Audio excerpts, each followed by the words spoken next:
Hey everybody, I'm Alex Livingston. I'm the newest coach at pokercoaching.com, and here going to talk about Omaha 8 or better strategy and answer some questions.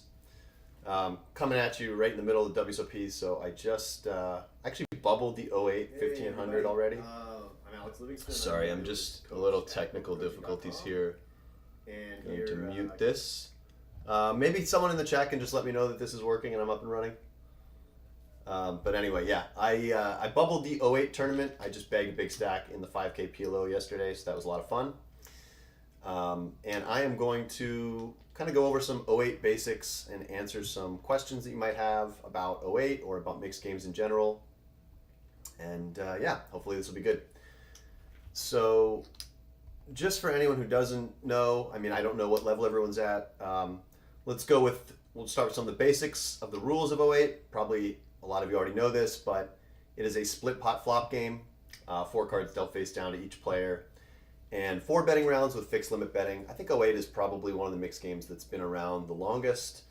It's always been kind of a staple at WSOP. A lot of people playing cash 08. So half the pot's going to go to the best high hand, half the pot's going to go to the best low hand. And if nobody makes it low, the entire pot goes to the high hand. So you need to have 3 cards on the board and 2 in your hand that are between ace and 8. Ace does count as a low card.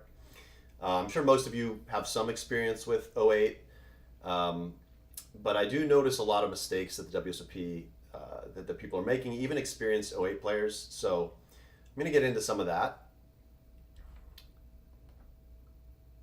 This is just some of the basic stuff, but starting hands, again, we're going to cover some basics, and then we'll get into some of the more advanced concepts. But you really want to have an ace in your hand. It's very hard to play a hand that does not contain an ace, but we'll get into some specific examples that I think people overlook of some spots you can play hands without an ace. But those top tier hands all contain at least one ace.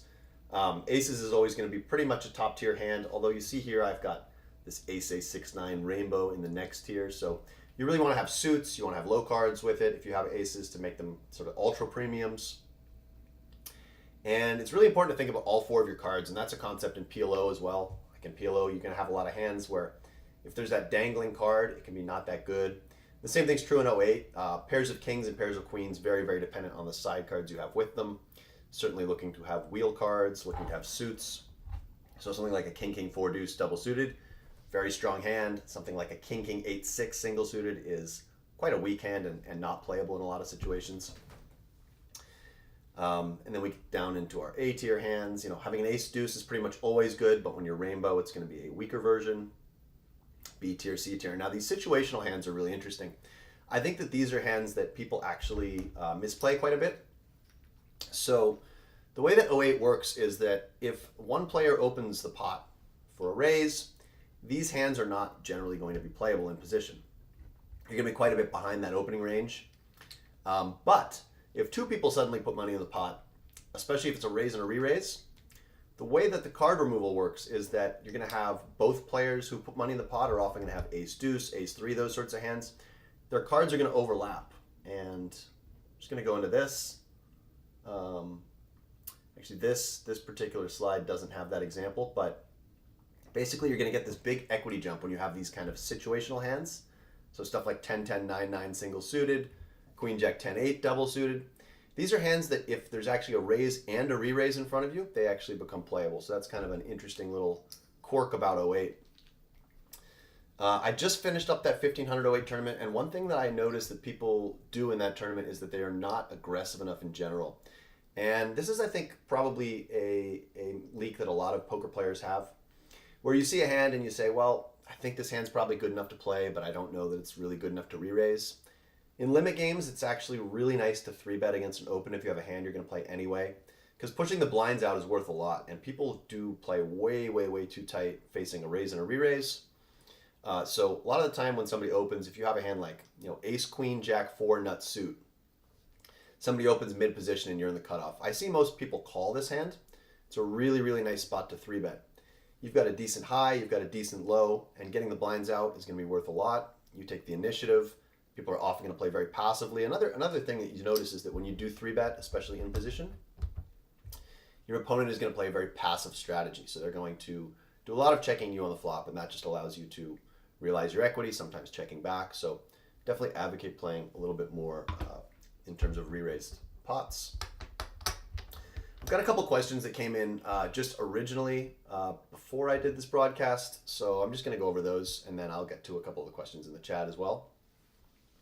And then after that, we're going to do some hand examples, and the hand examples are going to be from previous streamed 08 tournaments, whether they were standalone 08 tournaments or part of a mix. So first question from a poker coaching user is, of the mixed games, which games are typically the most approachable coming from No Limit?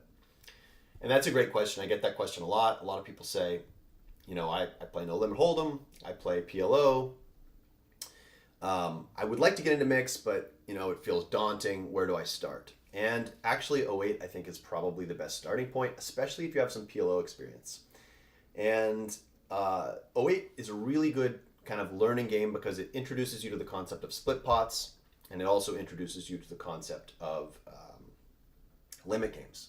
Not that, I mean, most people have some experience playing limit games, but kind of getting those concepts both at the same time. And it feels quite approachable because the hand rankings are the same as PLO, even though you have that low requirement. And then Deuce to 7 triple draw is the other one that I think is a really good starting game, because there are a lot of other draw games that have kind of formed off of Deuce to 7 triple draw. Badoogie, of course, Badusi, Badacy, you've got Ace to 5 lowball, you've got Deuce to 7 single draw. So there's this whole family of lowball games. And I think that Deuce to 7 triple draw gives you like a really nice foundation for that family of games. The next question is, what is the softest mixed game at the moment at WSOP? That's an interesting one. So I think the 1500s are generally very soft across the board. If I had to pick one 1500 that I think has the weakest overall field, I would say it's stud 8 or better. And the reason for that is that average age is very high. It's a lot of people who've been playing stud 8 or better their entire life, but have not studied the game. And I think that's true in a lot of the $1,500 mixed tournaments, but I think it's especially true in stud 8. And, you know, I see people like obviously a 9 and a 10 are really bad door cards in that game, and I see people limping those cards a lot. I see a lot of very passive play.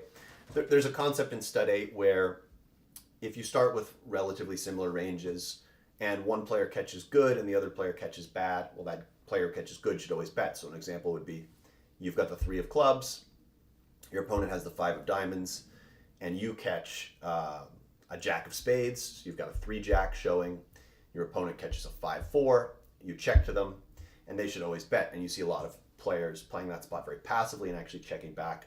And this passive play is kind of a theme during WSOP in general, is that people are not getting enough value, and what that means is that it's allowing you to realize your equity better. So for a good player, it does allow you to play a few more hands because, you know, against another good player, you're going to be punished. You're going to be forced to put money in whenever you're an equity dog. But against these weak players who play a little bit too passively, you're able to make it to the further streets cheaper, and I think that's quite valuable. And then the final question was, does learning mixed games make you a better no-limit player? And I would say absolutely yes. This is something I've always advocated. I think that the poker games are very connected to each other. So, you know, you can study stud and you can learn a concept that would apply in No Limit Hold'em. You can study triple draw and learn a concept that would be applied in PLO. I think that the more in depth you get into sort of the technical aspects of poker, you understand that all the games are connected. And it makes sense when you look at some of the greatest players because they're very good in all the games and they sort of apply that same general line of thinking across the board. So I'm going to get into a couple of 08 hand examples. So I went over a couple of the basic concepts, and we are going to go over some hands that were played during the PGT and see some good play, maybe some not as good play, kind of go through it. And then if there are questions, I'm going to pause the video after each hand. And if there's any questions in the chat about these hands, just throw them in there and I'm going to get to those. So this is an 08 hand where we see Chambers is first to act. This hand is not playable in early position. It'd be playable to defend the big blind. Pretty much outside of that, you're not going to be playing a hand like this. He does go ahead and fold. Now Milgram's here with the ace, king, queen, 10. This is kind of a borderline hand. So this is for people coming over from a PLO background. You're going to look at this hand and think it's quite good. In 08, because half the pot goes to the low and you have a hand that can't make a low, your hand has gone down somewhat in value. But let's talk about some things I would think about in this situation. One is he's got 3 clubs, so that's going to downgrade the hand a little bit. But let's also talk about the tournament considerations. So we've got a couple of pretty short stacks in the blinds who have some ICM pressure, and then we have a bigger stack on the button. So I think if the button is a very good, tough player, and in this case it's Jerry Wong, who's extremely experienced in mixed games, I'm probably just going to let this ace, king, queen, 10 go. If I thought that the button was a little bit tighter, a little bit weaker, I might open this hand, because having that ace blocker does reduce the amount of continues, and this is a thematic thing. This is part of the reason that you really want an ace in your opening ranges in 08. Of course, it's because those hands just have more equity to begin with, and this is maybe like a little bit more of a subtle thing, but they also block those continues. So having an ace means that it's less likely that your opponent has an ace, which means that it's less likely your opponent plays the hand. So in general, you want to be thinking about what your cards do for you. Having a 9 would be a very negative card to have, because the 9 is the worst card in this game. Because, that low has to go from ace to 8, so the 9 is the next best card. It just misses out on being a low qualifying card, and it doesn't make very many good high hands. So, ultimately, I think I would probably fold Milgram's hand, just given the stack on the button. But it's a close decision, and I don't totally fault the open. So again, this hand has no low potential. So he's really relying on a certain type of board to scoop the pot. Milgram does go ahead and open. And it folds over to Ben Minor in the big blind. And again, this is a spot where we have to be a little bit conscious of ICM. This is a final table, so Minor is the shortest stack, which means he doesn't have quite as much ICM pressure on him. Somebody like Chambers, who's right in the middle, really wants to see Chen and Minor bust and has to play a little bit tighter because of that. And these ICM spots are very fluid to the exact stack discrepancies. So if it was a situation where, say, Chen and Minor each have 600K and Wong has 12 million, let's just use a really extreme example. In a spot like that, Chambers can basically play no hands because he's still very far away from first place. And the other 2 players, the 600K players, are very, very close to busting. Theoretically, they should be busting pretty soon. So this case, the stacks are a little bit more bunched up. It's reasonable to play some hands. And Minor has, really, it's a better 08 hand than Milgram, even though it's worse on the high side. It's got a little bit more playability because it can make a low. But of course, note that he does have 4 hearts, which is not great, but definitely a clear call from the big blind. And let's talk about this flop spot. As the out of position player, you're generally going to just do a lot of checking on most boards, and that's something, from No Limit Hold'em you would have it carries over that concept. There are some boards you can lead out on, but whenever you see 2 low cards, so 2 cards between an ace and an 8, I would advise just checking your entire range in that spot. So in this case, Minor does check and Milgram bets. And here I think Minor makes a bit of a mistake. So what I would do in Minor's shoes facing a bet for Milgram is raise. The thing about these limit games is that it's extremely important to get value when you have an equity advantage over your opponent.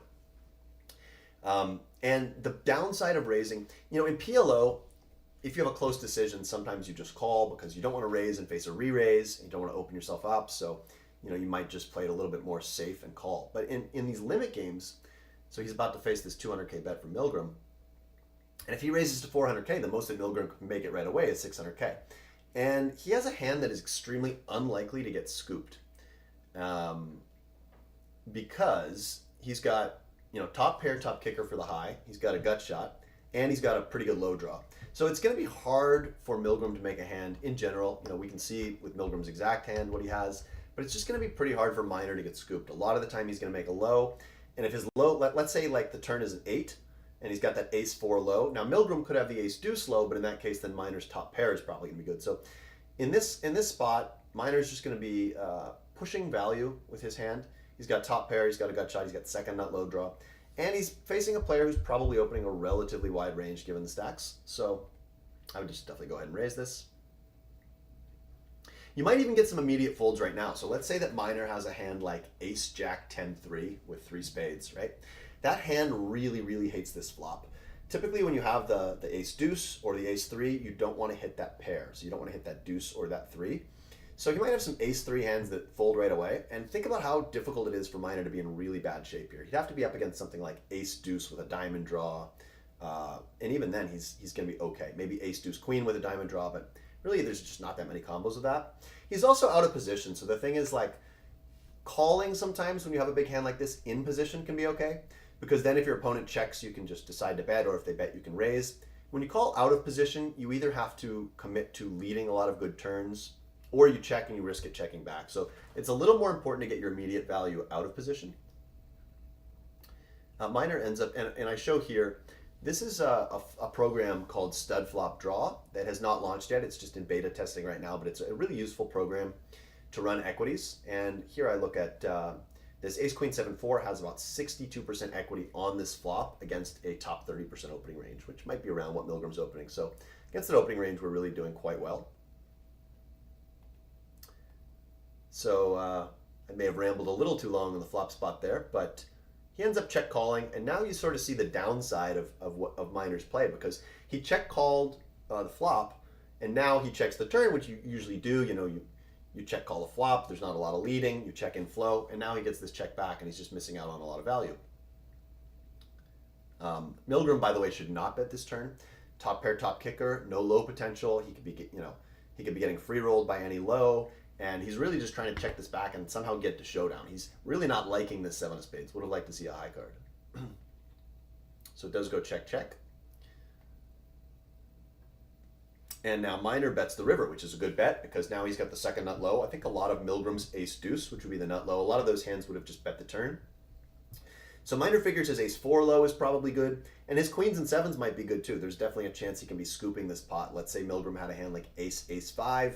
He might call the river, and Miner's going to scoop the hand. And it's just very unlikely that Miner's going to get scooped. Pretty unlikely that Miner, maybe he gets a quarter some of the time against like ace-4 with diamonds, but I think that hand just bets the turn a lot as Milgram. And now Milgram makes a fold, and I don't like this fold because at this point, yes, you don't have a diamond in your hand and there is a flush out there, but you've taken a very passive line. You've checked back the turn. It's definitely possible that Miner is just betting any type of low that he thinks is good. He can bet all of his ace deuces. He can bet a lot of his ace fours like this that have something else going on. And when the pot is good in these split pot games, if you have a decent chance of winning either half, you kind of have to be pretty stubborn and showdown bound. So I think that this is just a little bit too tight of a fold for Milgram. It's always easier to say when we can see the cards. We can see he would be getting half the pot.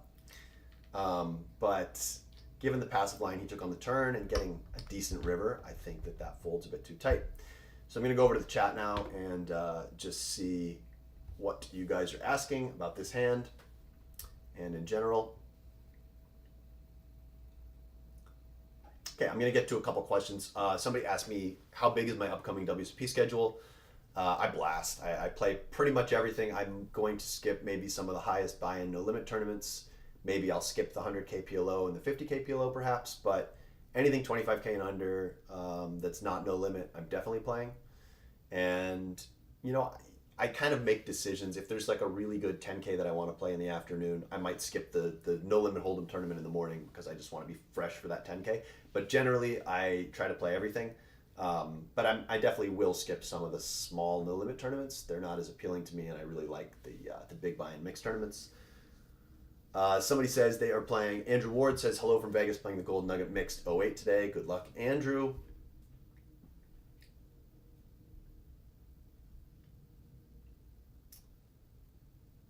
And somebody says, do you find the lack of live experience makes the average opponent timid?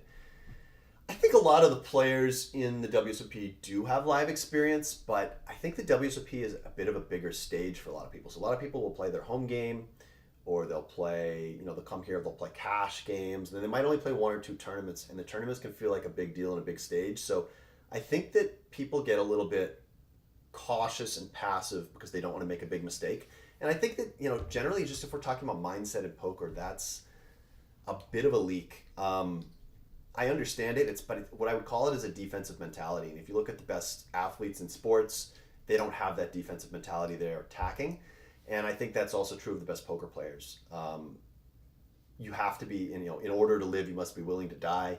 You need to be willing to make mistakes. You need to be able to you need to be willing to experiment, see what works, see what doesn't work. It's easier said than done though, and it's a lot easier when you have had some success and when you have a lot of experience. So I totally understand when someone comes in and they play a little bit more timid. But no, I don't think it's because of a lack of live experience. I think it's just because of the magnitude of the WSOP. Doyle Smith says no draws to the low. That's right. Milgram's hand here does not have any draws to the low, so that's why that hand has to really play defensively on the turn. The Life Shoe Aquatic says, is it important in split pot to deny equity and scoop? Yeah, equity denial is always great in all poker games. It's a little bit more tricky in limit to actually deny the equity sometimes because the nature of limit means that people are going to continue more often because they're always getting a good price. They don't have to face that big bet, so that's a little bit different than PLO where you can just bet the pot and get a lot more immediate folds. I would say that limit games are more about pushing equity edges.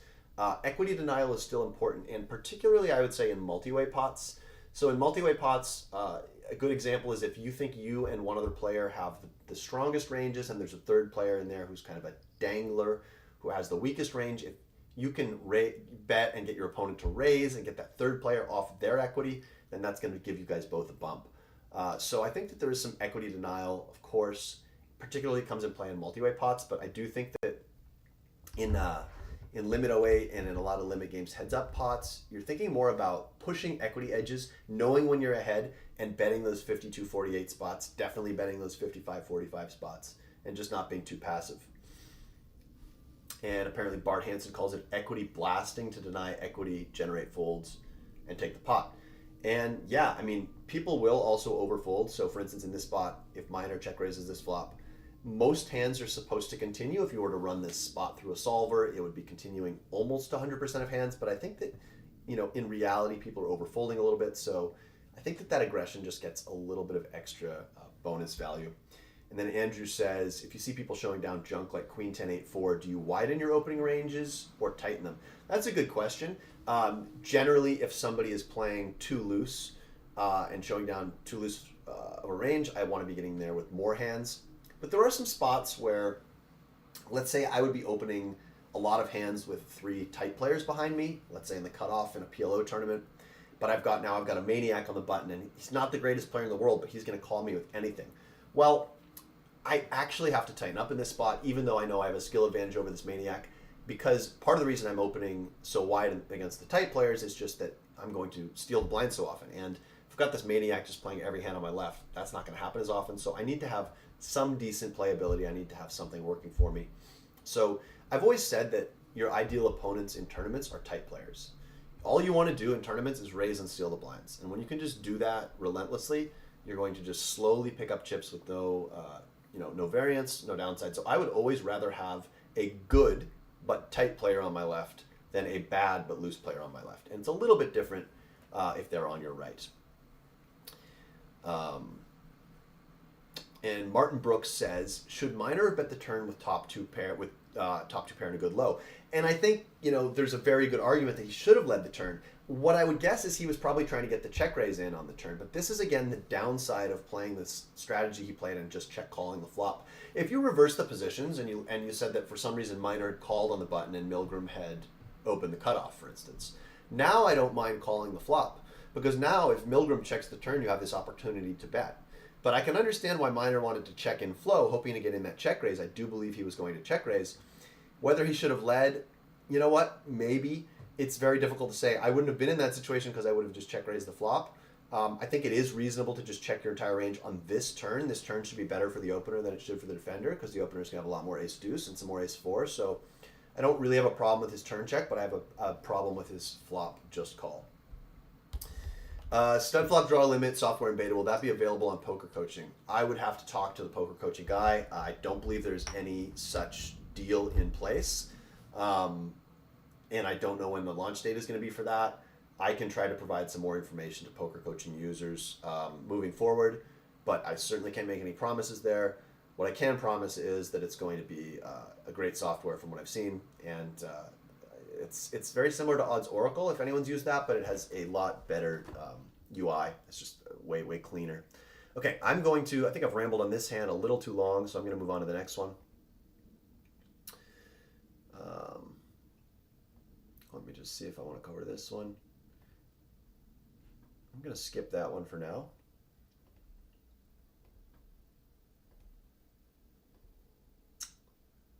Actually, you know what? No, I will go ahead and do this one. Okay, so this is a PGT final table. Mashki opens the Ace King 6-3, tri-suited, totally standard open. You're going to want to open in the hijack. You're going to open basically all of your Ace 3s. You could fold your absolute worst ones. Small pairs are really bad in 08 because a lot of the time when you make a set, it's also going to bring somebody else a low, so it's going to be very hard to scoop with that small pair. You'd much rather have Ace King 6-3 than Ace King 3-3. So you could fold some of your like Ace 9 3-3 rainbow, but for the most part, Ace 3 is just a pretty strong hand, and Ace King 3 certainly you're going to just always open. Negreanu's got an interesting hand. I advocate playing most of your range as a 3-bet or fold when you're in position facing an open in 08. This changes a little bit in tournaments where stack preservation can matter, and it also changes a little bit with the exact kind of hand Negreanu has. He's got a bit of a one-way hand. He can win the high with a flush. But for the most part, his hand is kind of a low-oriented hand. So I do advocate playing some of the high-only hands and the hands like this where you have 4 low cards. I do advocate playing as a call a lot of the time. And, you know, anyone who's watched Negreanu play or played with Negreanu also knows that he plays a bit more of a small ball strategy. He's got decades of experience playing post-flop against a variety of players, and I think he very correctly rates his post-flop game well. So if it's close at all, I usually tend to see Daniel take the more passive option pre-flop. That doesn't mean I would recommend that for everybody. It's worked for him, and he's extremely good post-flop. But in this case, I would also agree with his flat with the Ace 4-3-3. I think it's a good play. Pisarenko, unplayable hand. Kelso's got the trips. And it falls over to Benny, who's got the Queen Jack 10-8 double suited. Now, you need to defend your big blind quite wide, and this hand quite clearly makes it in. I just want to illustrate this is the type of hand where if it had gone raise and 3-bet, I would see most people fold Glazer's hand here. And that's actually a bit of a mistake. And that's, again, where I was talking about the cards being very live against those 2 tight ranges where it's raise and 3-bet. And he's actually meant to just continue if it goes raise 3-bet. But most people overfold that spot. Versus raise call, I think most people call this kind of hand. Again, it doesn't have low potential, but it's pretty good hand for the high. And we see this flop, and this is a spot where Glazer's hand would be an absolute monster in PLO with top 2 and a gut shot and 2 backdoor flush draws. In 08, it's a little bit different because there's so many equity shifts anytime there's a low card. You know, for instance, if the turn's a 4 and somebody's got 7-5, well, now he's getting scooped. If the turn is a deuce and somebody's got Ace 3-4, now he's getting free rolled. So it goes bet from Mashki, which I think is fine. He's got the second nut low draw. He's got bottom pair. I think you could kind of go either way with his hand. You could check it too. Negreanu has to call. It's not a very exciting spot because he doesn't have much going on for high, and if somebody's got ace deuce, then he won't have much going on for low. But generally on the flop, you do need to just call quite wide, and you know Negreanu could turn a 3 and potentially scoop on that card. If he turns a deuce, that's gonna be a really nice card that gives him a gut shot to go with the nut low. So I would call his hand. Glazer's hand's interesting. I think a lot of players would just automatically raise this card, but I don't think that's necessarily the best play, just because of the way that the board can develop. In PLO, again, he would have a monster, but in 08, there's a lot of kind of backdoor possibilities where he can actually get scooped. Because he has a little bit of extra backup with 2 backdoor flush draws and that gut shot, I wouldn't mind a raise, but I definitely think it would be bad to raise all of your Jack-8 combinations here. So it does go call. The turn's an 8, and Glazer's got an interesting decision. This is a spot where if your opponent is aggressive, if Mashki is an aggressive player, I am for sure checking. If I think that both Mashki and Negreanu are playing this spot passively, it would be reasonable to have some leads because, you know, a lot of Mashki's hands that were strong on the flop, and this is actually kind of a perfect example, a lot of his hands that have like an ace deuce or an ace 3 with some type of high going on are going to slow down on this card and just try to realize their equity. And I think you're going to see that a lot. Also, the 8 is not going to be particularly prevalent in the playing ranges, and Glazer has an 8, of course. So with this full house, I think it would be reasonable to come out and lead here and just charge those low draws. Now, if you've got a very aggressive player in Mashki's shoes, you definitely check. You hope Mashki bats and Negreanu calls, and you get that check raise in, which is really nice. Because now you're basically, well, against these hands, you are free rolling. You're going to win at least half the pot. And against most hands you're free rolling. Maybe sometimes somebody has a pair of kings or aces and they're going to have two outs against you, but you're in massive shape to win the high here. So Glauser ends up checking, which I think most people do. It's kind of like a check-in flow situation. But I just want to point out that in limit games, it's important to have some leads and to not just always check when you checked the previous street.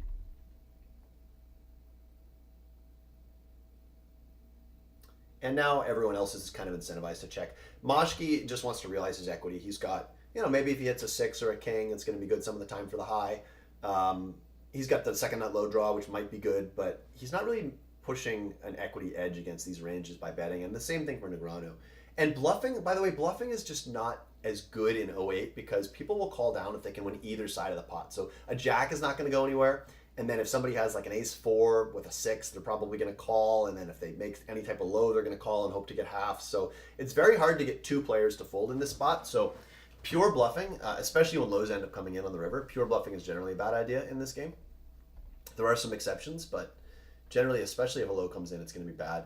Now that the turn checked through, I really like Glauser's decision to check. The 4 is going to be a card that one or the other of the players is very likely to bet. And if Moshki bets, then he gets to get that check raise in and get both players to put an extra bet in, and he knows he's getting half the pot. So now I really like this check from Glauser.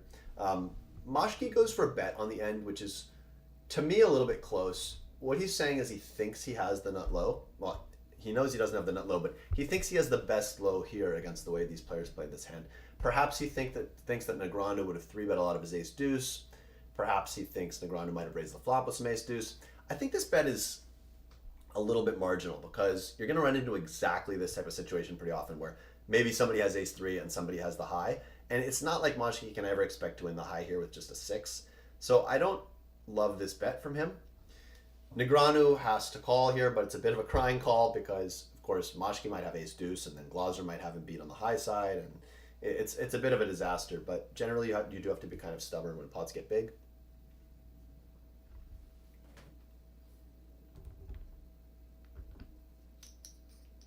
And now Glauser gets to get the check raise in, and then both players make these crying calls. So I like the way Glauser played the river. I think he could have considered betting the turn. By the way, it's very likely now that this check raise has gone in that Glauser has a high hand. And the reason I'm going to say that is that, he is defending out of the big blind a very wide range of hands. So if you just look at all the different combos he can have, sure, he has some ace-deuce hands, but he also has plenty of other hands. He's going to be the one that's going to have the most kind of random cards just because of the price he's getting and the fact that he's defending the big blind. So he's going to be the one that's most likely to have a full house on this board in particular, where this is not a great board to have full houses for like a typical tight range, but for a loose range, there's going to be plenty of that. And yes, he has some ace-deuces, but some of them might check raise flop. Some of them would have 3-bet pre, and he just has so many other hands. So it is quite likely Glauser's going high. That's why Moshki calls, and then Negreanu has this kind of crying call because Negreanu might think that Moshki can have some ace-deuce. This is also where I think it's really important to pay a lot of attention to your opponent's body language. If you look at the way that Moshki calls here, he's really mulling it over, and it's quite clear that he's not acting. He's looking at Benny, and he's not sure what to do. So to me, if he's got ace-deuce, he knows he has to call because he can get half the pot, or worst case scenario, he's going to get a quarter of the pot. But if you look at the way he's deliberating here, it's very clear that he doesn't really want to put the money in. So that makes Negreanu's call easier because it reduces the times that Moshki has ace-deuce. Anyway, that was quite a bit of content on that hand. Let's see if there are any comments on this one.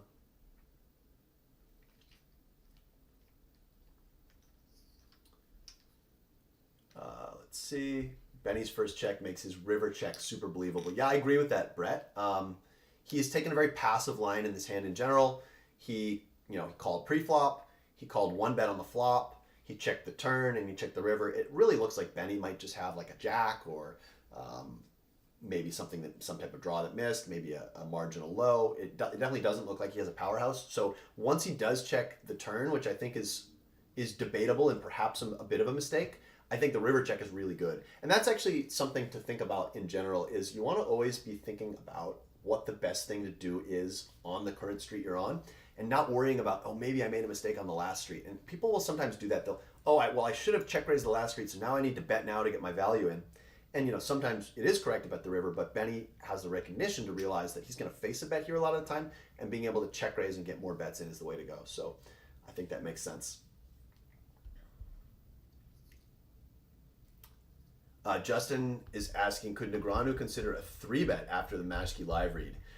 I mean, that would be kind of a wacky play. I mean, yes, he could if he, but the thing is that people just get so stubborn when the pocket's big. I mean, it's an interesting play. You'd have to be so confident that your read is right on the situation, that Maschke has exactly ace-3 and that Glosser has a high hand, right? Because a lot of the time, like, Maschke's tank call might not be ace-3. It might be some type of high hand that he bet. It might be like ace-king-king-5, where he kind of thought, well, I'm probably either going to win the high or the low. It might not be this exact ace-3 hand. So against Maschke's exact hand, it would be a kind of a superstar play. Also, Glosser will have some ace-deuces. I think it kind of gets into the punty territory to me, but it's an interesting thought, and I think it would be really a hard one to find in game. But if you were really confident in that read, you could do that. And yeah, Ricky Verse is asking an important question, that because the turn was paired, it's the 6-8 Jack-8, there was no low possible up until that point. And so you need to have 3 cards on the board between ace and 8 that are unpaired in order for there to be a low.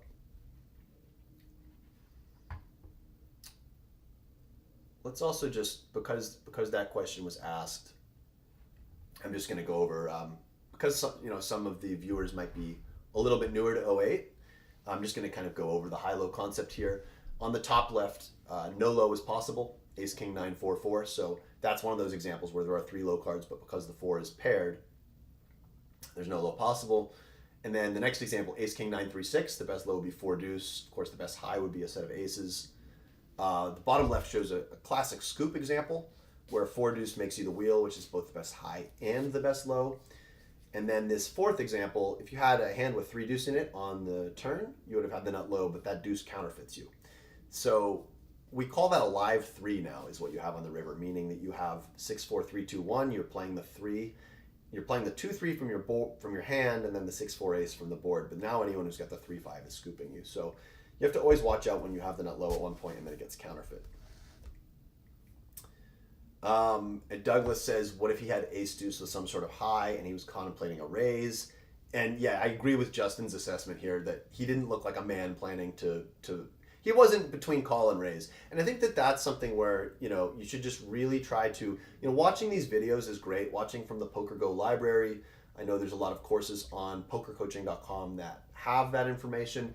And paying attention to those videos and the way that the top players play and their body language, and then also the way that the weaker players play and their body language, and really picking up on those concepts is important, because when you go to the WSOP, you're not playing against what a solver would do, and you're always playing against people. And I think people really still underestimate that it's still a poker game, that this huge part of poker is still being able to read people. Who's the number 1 player in the world right now? It's Jesse Lonis. He's the guy who's been crushing everything. And Jesse would admit that he doesn't study as much, he doesn't use solvers as much, but he has a really good feel for human behavior, I would say. He has a really good understanding of just when people are strong and when people are weak. And the more that you study by watching videos and watching people's body language and just kind of understanding that the human psychology element of the game, I really think it's an edge that people are missing out on that you can be using to your advantage at the live tables. Okay, and now I want to take a little bit of time to promote what I've got going on, which is that I am going to be doing an inner circle this WSOP. And what it is, let me just pull this up. So yeah, it's a $300 value, and what you get is 6 live webinars. So this is kind of the sample one. It's going to be stuff like this. You get lifetime access to replays, and then you get early access to the mixed game course that I am building. I've already got part of that mixed game course completed, and the rest of it will be done fairly soon once the WSOP is over. I'm covering a lot of games in the mixed game course, so I'm covering all of the horse games, including Limit Hold'em. So Limit Hold'em, Omaha 8 or better, Raz, Stud, and Stud 8 or better. Then I'm going to cover 3 draw games, Deuce to 7 triple draw, No Limit Single Draw, and Badoogie. And I'm going to cover a little bit of Big O and PLO8, which are split pot high-low big bet games. And yeah, so the inner circle should be a lot of fun. We're going to do these webinars. You're going to have lifetime access to the replays of those webinars and then early access to the course. And I want to be there as a resource for anyone who is in Vegas right now at the WSOP playing tournaments, has questions, maybe hand histories. I want to be available for people to ask specific questions about hands or sort of general questions about how to manage a WSOP grind. It's a long summer and it can be quite difficult to manage. And I think that it should be a lot of fun following the journey along with you guys. And are there any more questions here? Okay, Rickuverse is saying why Glazzer didn't raise bigger here. So Rickuverse, I'm not sure if you were here for the entire hour here, but 08 is a limit game, so you can only bet in fixed increments. Those increments are one amount on preflop and the flop, and then they double on the turn in the river. So those are the small bets, and then the big bets. Yeah. And Andrew Ward says very keen on PLO8 and Big O content. Yeah, that should be a fun section. I've actually been doing some work with Munker Solver, trying to build some preflop sims for PLO8. And Big O is a game that I've played a lot of online as part of an 11-game mix I play online. So I've got some cool hand histories from Big O. And it'll be fun to talk about the differences between those two games because they're very similar and very different at the same time. Don Huffman asks the question that everybody wants to know. How to get food delivered at the table. Don, if I had the answer to that, I might share it with you, but it's a problem I've been struggling with as well during WSP. It was nice back in the days at the Rio where we had All-American Dave. I know some people complained about his prices, but in my opinion, it was a really nice service. You would get burgers, salmon, shakes, even the breakfasts and the coffees were really good, delivered right to the table. It's definitely something that is sorely missed at WSOP. I know there is a service called Poker Meals that can deliver you meals on the breaks. So I recommend looking into that. And I know that they have something now, some grab-and-go sandwiches. But I think that eating healthy is tricky at WSOP. I try to eat a very big, healthy meal before I go in. Not big, and I'm not like completely overloading myself to where I feel tired, but I try to get a lot of good protein and healthy fats in before I go in. And then on the dinner breaks, you can go to somewhere like the Horseshoe Steakhouse. You can try to eat as healthy as possible, but it is tricky. Bring snacks, hydrate, and then maybe eat when you get home. It's definitely a bit of a problem at WSOP, I would say, in general. Brett Lobato says the shakes were the nuts. It was definitely really, really nice getting those meals and those shakes delivered. So I am going to wrap this up for now. Unless anybody has any more questions, I'll wait a few seconds and see if any more questions pop into the chat.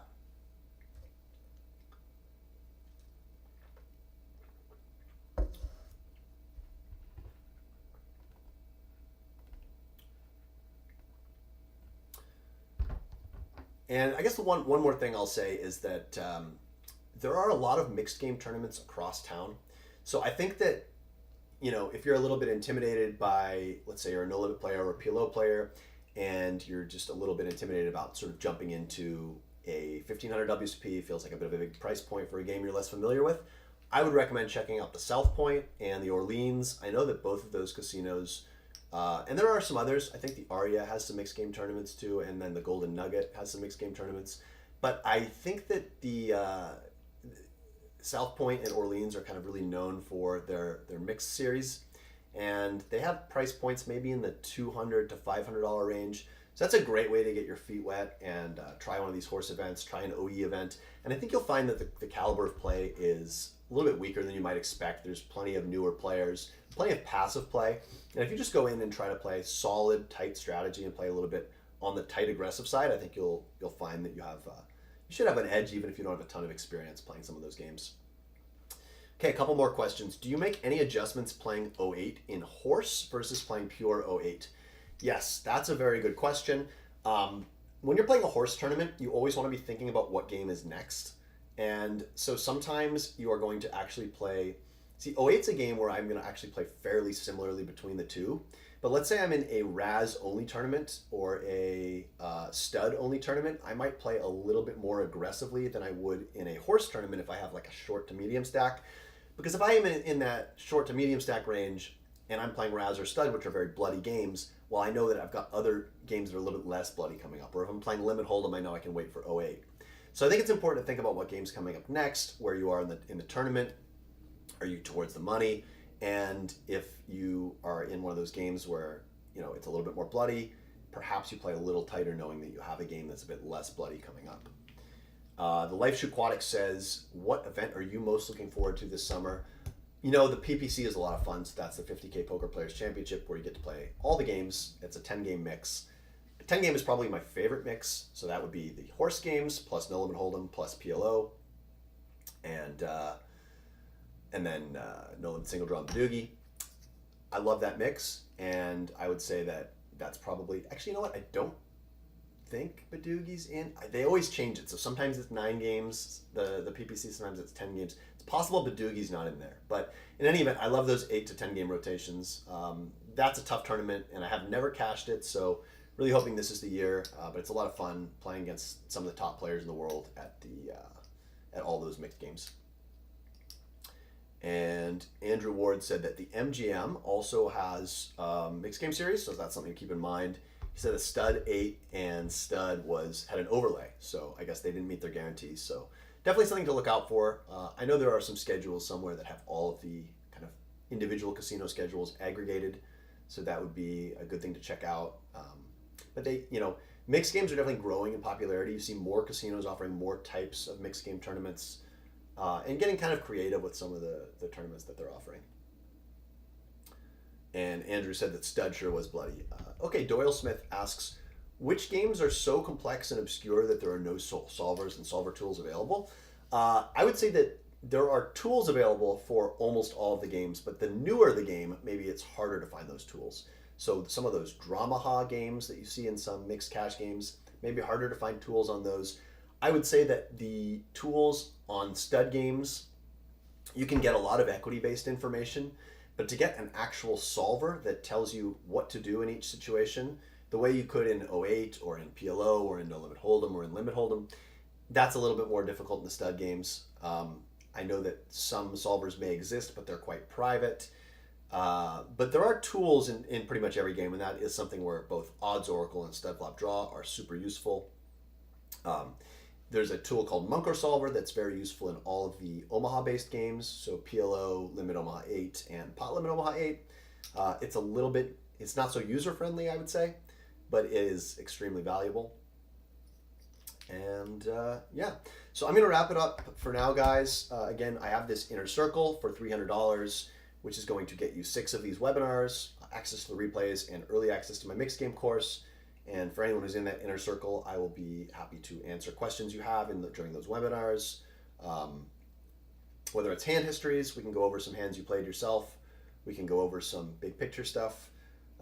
It's basically just a group of mixed game enthusiasts who want to get a little bit better during this WSOP and talk strategy, whether it's actual strategy at the table or some of that big picture stuff. So definitely sign up for that, and I'm looking forward to joining the poker coaching team, and I'm glad that they're adding mixed games as a branch, and mix continues to grow. So I think that mixed games are in a great place right now, and looking forward to helping things grow. And thanks to everyone who tuned in.